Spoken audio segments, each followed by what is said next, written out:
This week on a special edition of Today's Air Force, we celebrate 100 years of military aviation, from Lieutenant Benjamin Falloy's first solo flight to the latest advancements in aviation technology. That's this week on a special edition of Today's Air Force.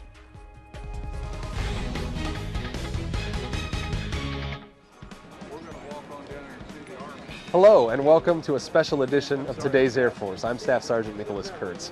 It was 100 years ago on this very spot, Fort Sam Houston, Texas, that then Lieutenant Benjamin Falloy made the first military flight in a plane much like this one.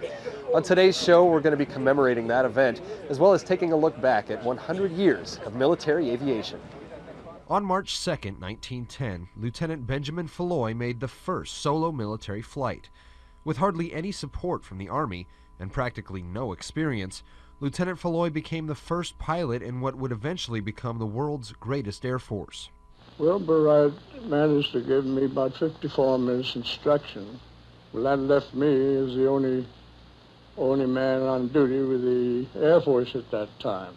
8 enlisted men, one busted-up airplane, and a half-trained pilot myself. Lieutenant Falloy experienced quite a few firsts during his initial test runs. On the 2nd of March, I took it up and made 4 flights with it. First flight, 7 minutes, second 14 minutes. About that time, I was getting pretty chesty, so I took it up again and got away with 21 minutes. And the last flight, been up about 20 minutes when the fuel pipe broke on me, and I came down and knocked the tail off of it. In other words, I made 4 firsts that day. My first solo, my first takeoff, my first landing, and my first crack-up. That's the way I started my training down there. The first military aviator took flight 100 years ago.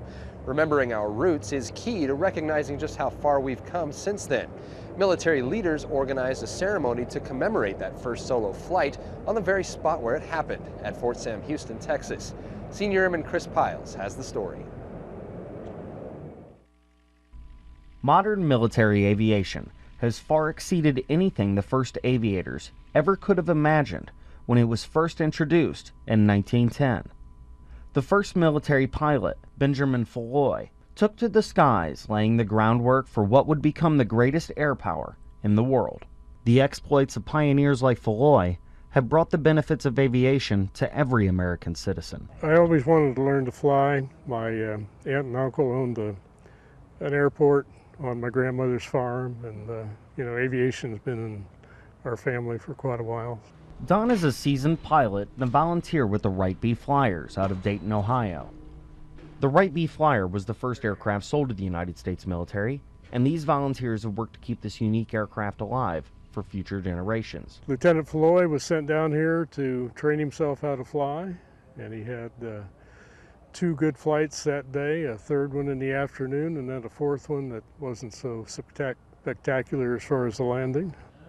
Don and his fellow Wright B Flyers came to Fort Sam Houston to pay homage to Falloy and awe the crowd at this year's 100th anniversary celebration of military aviation.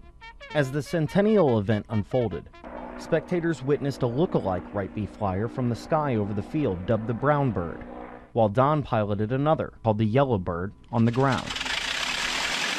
The great-grandniece of the Wright brothers was in attendance to witness her family's legacy in action.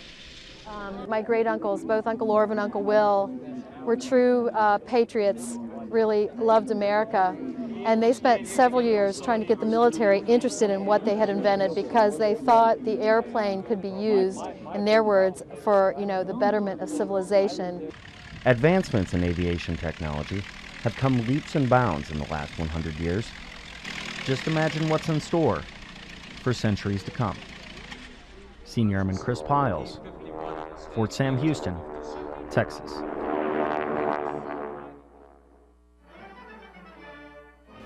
The Wrights were 2 boys from Dayton, Ohio, but they did things in a methodical, systematic way. They gathered all the data that could be had. They wrote to everybody who was doing these things like Octave Chanute, for example. They asked, give us your advice. What do you think we should do? And then they took that advice and they built upon it by gathering their own data. Then they built a small wind tunnel, and they took very methodical notes, and they were very scientific in their approach as to how to solve these problems. And they realized that there were multiple problems facing them at the same time. And they learned step by step by flying gliders. And so by 1905, 1906, let's say they're flying circles and so on. They've got this amazing machine that will risk practical heavier than an airplane. Problem is, they don't know how to take that machine and convert it into an income. How do they make money from this? Because that's the whole point of it for them. Yeah. They want to capitalize on their accomplishments and hard work. So they need a flying corps. They need some pilots. In 1909, it's easier to make an airplane than a pilot. So they need to have a flying school. The Wrights set the school up, and then they went on to have some of those folks fly in their exhibition company that summer and on into 1911. And they would fly at state fairs and air meets and so forth all across the country. So the Wrights, it's a kind of a bittersweet story for them. One of the brothers, Wilbur, is on a business trip in 1912. He catches typhus and he passes away in 5 days. He's gone. Orville lives until 1948. But basically after about 1916 or 17, he's not actively involved in aviation development. He's more of a spokesman. He flies as a pilot for the last time around 1918 and has his last airplane ride in the late 1940s. But their spirit lives on, of course. And it's that spirit, it's that perseverance and that systematic approach to the problem, I think, that showed the way how to solve lots of different kinds of scientific and engineering problems. People like Northrop and Donald Douglas, these guys become engineers in the 20s. And they're the ones who then use more high-performance engines. They begin to use metal construction. They begin to use advanced aerodynamics. So, for example, Jack Northrop's flying wings are very efficient from his, by the standards of 1940, say. So that's the second generation of aviation pioneers. And there's a romance to aviation. There's something about flying that really captures the imagination. And they kind of personify that pioneering spirit. In terms of human history, a century isn't a very long time at all. We have Americans still alive today who were around when the Wright brothers and Lieutenant Falloy were first taking flight. Yet it's difficult to comprehend just how much life has changed since then. In 1910, only 1 in 7 households had a bathtub. Even fewer had a telephone. And even the automobile was still a novelty. There was less than 200 miles of paved road throughout the entire United States.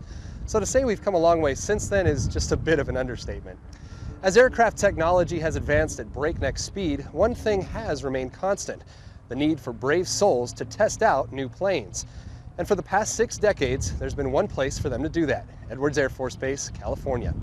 Don Waldman shows us how the airmen of Flight Test Nation have proved over the years that they're made of the right stuff. Located in California's Mojave Desert, Edwards Air Force Base is the heart of Flight Test Nation, sharing its rich aviation heritage with its neighbors, including U.S. Air Force Plant 42 in Palmdale and the Mojave Air and Spaceport. Dating back to its origins as a training range in 1933, Edwards, then called Muroc Army Air Base, has been the scene of more major milestones in flight than any other location in the world. It was here, back on October 1st, 1942, where the United States entered the jet age when the turbojet-powered Bell XP-59A Aerocomet lifted off from the dry lake bed and took to the skies over Edwards. The success of the jet test programs drew rocket-powered experimental aircraft to the base. The Bell X-1 arrived in late 1946, and on October 14, 1947, Captain Chuck Yeager flew the aircraft to a speed of Mach 1.06 and shattered the myth of the sound barrier forever. Among the aircraft tested during this period was Northrop's giant YB-49 flying wing. It was during a test of this prototype bomber in June 1948 that it broke apart in the sky, killing all 5 crew members, including Captain Glenn Edwards. 6 months later, the base was renamed in his honor. In 1951, the Air Force Flight Test Center was established, and the base became well known as the place where the rubber meets the ramp and the de facto center of American flight research, development, test, and evaluation. The promise of the turbojet revolution and the supersonic breakthrough were realized in the 1950s as the Air Force Flight Test Center tested and developed the first generation of true supersonic fighters, the famed Century series. On May 25, 1953, North American's YF-100A Super Sabre became the first aircraft in history to fly supersonic on its maiden flight. During this period, Edwards also played a role in the development of systems that would provide the nation with true intercontinental power projection capabilities as it tested aircraft such as the B-52, C-133, and KC-135. It also supported the development of the high-altitude and long-range U-2. With the arrival of the 1960s, the Air Force Flight Test Center partnered with NASA's Flight Research Center at Edwards to explore the hypersonic and near space flight regimes in the rocket-powered North American X-15. In 1961, flying the X-15, Major Bob White became the first man to exceed Mach 4, Mach 5, and Mach 6. Major White also became the first man to fly an airplane into space on July 17, 1962. The major aircraft systems that were tested and developed during the 1960s included the T-38, B-52H, F-4, C-5, and the triple-sonic SR-71 Blackbird. Digital systems and stealth capabilities were developed and tested during the 1970s at Edwards. The Air Force Flight Test Center delivered systems providing impressive combat capabilities to the warfighting commands, including the F-15 Eagle, the F-16 Fighting Falcon, the F-117A stealth fighter, and the B-1B bomber. During the 1970s, new propulsion lift concepts and flight control technologies were demonstrated on the YC-15 and were ultimately applied to the design of the C-17. Edwards re-entered the space arena in the late 70s and early 80s as it teamed with NASA's Dryden Flight Research Center for work on the Space Shuttle program. On April 14, 1981, the Space Shuttle Columbia landed on Rogers Dry Lake following its first orbital mission. This marked the first time in history that an orbital vehicle had left the Earth under rocket power and returned on the wings of an aircraft. Wrapping up the 1980s, Northrop's B-2 stealth bomber first took to the skies on July 17, 1989, as it flew from Air Force Plant 42 in Palmdale to Edwards for developmental test and evaluation. Through the decades, the flight test milestones continued at Edwards. On November 3, 1990, Lockheed's YF-22A Advanced Technology Fighter prototype became the first fighter aircraft in history to achieve sustained supersonic flight without employing its afterburner. The aircraft attained a supercruise speed of Mach 1.58 at 40,000 feet. On February 28, 1998, the Global Hawk unmanned aerial vehicle took to the skies for the first time and conducted a successful autonomous mission. Today, the men and women who work at Edwards Air Force Base continue the mission of flight test and the development of integrated systems. Current programs include the F-35 Joint Strike Fighter, the Airborne Laser Test Bed, and the X-51A Waverider Scramjet. Don Waldman, Edwards Air Force Base, California. Airmen have achieved countless aviation milestones over the past 100 years. Here now is a look at just a few of those groundbreaking moments in photos. Lieutenant Benjamin Falloy was a United States Army officer who learned to fly the first military planes purchased from the Wright brothers. On March 3, 1911, Falloy and Philip O. Parmali made the first official military reconnaissance flight. He became the first military aviator and achieved numerous other military aviation firsts. He led the strategic development of the Air Force in the United States.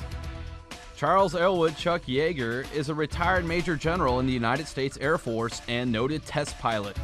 Yeager is best known for being the first man to break the sound barrier on October 14, 1947, flying the experimental Bell X-1 at Mach 1 at an altitude of about 45,000 feet.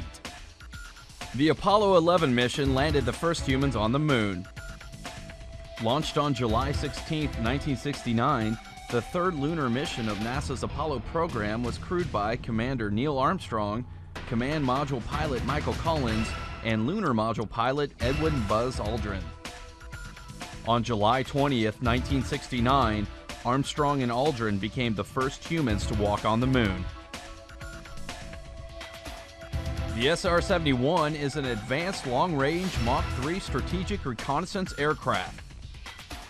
It was unofficially named the Blackbird, and since 1976 it has held the world record for fastest jet manned aircraft, a record previously held by the YF-12.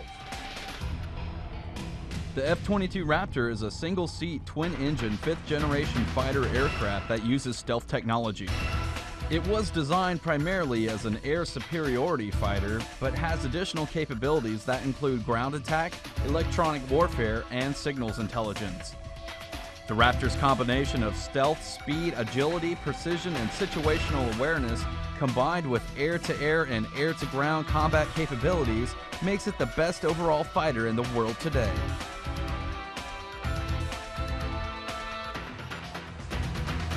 As an Army helicopter pilot and recipient of the Congressional Medal of Honor, retired Major General Patrick Brady is an expert in military aviation, as well as a student of its history.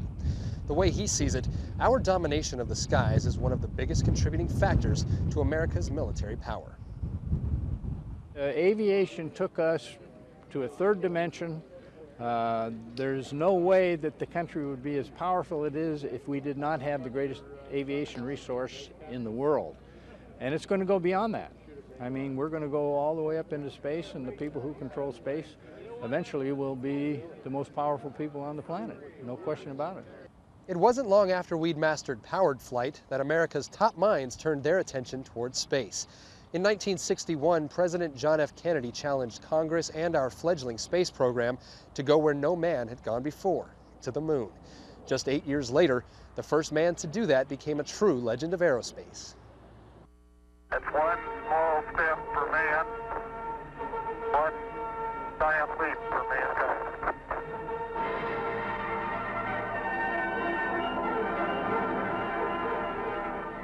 The man who took that small step and giant leap was Neil Armstrong. He spoke those words on 20 July 1969 as he stepped onto the surface of the moon. He was the first human ever to set foot on a celestial body other than our home planet, Earth. Neil had been a naval aviator who'd seen combat action in Korea and a civilian test pilot in the X-15 before he joined NASA's astronaut program. As commander of Apollo 11, Neil, along with lunar lander pilot Buzz Aldrin and command module pilot Mike Collins, blasted off of the moon on 16 July 1969.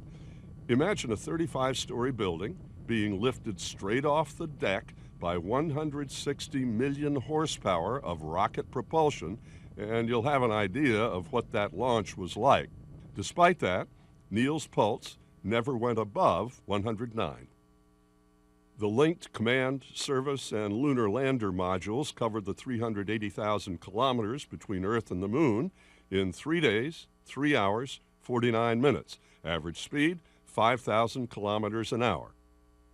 On 20 July, Neil and Buzz got into the lunar lander, undocked from the command module, leaving Collins to orbit the moon, descended to the surface of the moon. The autopilot slowed the craft with retro rockets, but when it looked like the lander was likely to overshoot its target and smash into a jagged crater, Neil took manual control, found a safe area, and brought the lander, named Eagle, to rest. He had less than 1 minute of fuel left in his fuel tanks. Tranquility Base here. The Eagle has landed. Armstrong and Aldrin skipped a planned rest period, depressurized Eagle, opened the hatch, and Neil descended the ladder to make history. There are only 5 photographs partially showing Neil or his reflection on the surface of the moon. That's because he, not Buzz, carried the still camera. Neil's reflection in Buzz's visor is the best still photo of Neil on the moon. The crew spent 21.5 hours on the moon, 2.5 of those hours walking and working on the surface. Eagle blasted off from the moon at 17 hours 54 minutes on 21 July and docked with Columbia. They jettisoned the lander and flew back to Earth. The command capsule splashed down in the Pacific just before dawn on 24 July 1969. It's estimated that 450 million people around our globe heard Neil say one small step live on radio or television. At that time, that was well over 10% of the world's population. A group of airmen in Europe recently had a chance to visit with a special group of men, living links to our air power heritage. Tech Sergeant Lee Bellinger brings us the story of the Legends of Aerospace tour. An all-star lineup of legendary astronauts and aviators visited the Kissling NCO Academy for the first stop on the Legends of Aerospace tour. The legends include Neil Armstrong, the first man on the moon. That's one small step for man, one giant leap for mankind.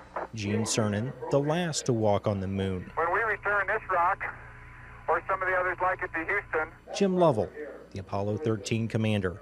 This is Houston. Say again, please. Houston, we've had a problem. Bob Gilliland, the first to fly the SR-71 Blackbird. And Steve Ritchie, the last Air Force fighter ace.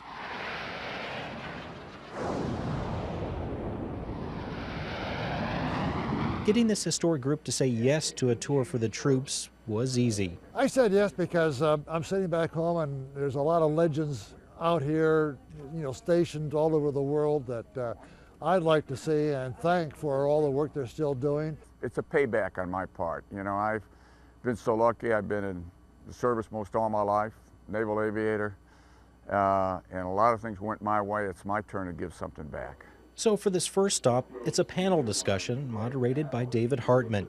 The legends have a chance to talk about their careers and offer up some advice for these Air Force NCOs. The people that we have here, we all have lived on the edge in our active careers. The soldiers, the Marines, the Air Force people over here are all living on the edge, trying to do a good job. And so, there's a little rapport that we like to go. We'll find out what they're doing, and we can maybe say some things about, in the old days when we were 30,000 feet flat on our back, we could do that kind of stuff. These 5 men had the right stuff, but still they're not entirely comfortable with being called legends. I'm kind of embarrassed when they call us legends of aerospace. I think the real legends are the people that are out there in the trenches right now and doing the work. Tech Sergeant Lee Bellinger, Capen Air Station, Germany. Well, that does it for our special edition of Today's Air Force. We hope you've enjoyed our look back at 100 years of military aviation. I'm Staff Sergeant Nicholas Kurtz, and for all of us here at Today's Air Force, thanks for watching. We'll see you next time. Ready to take us up, Don? Okay, I've got full throttle. Here we go.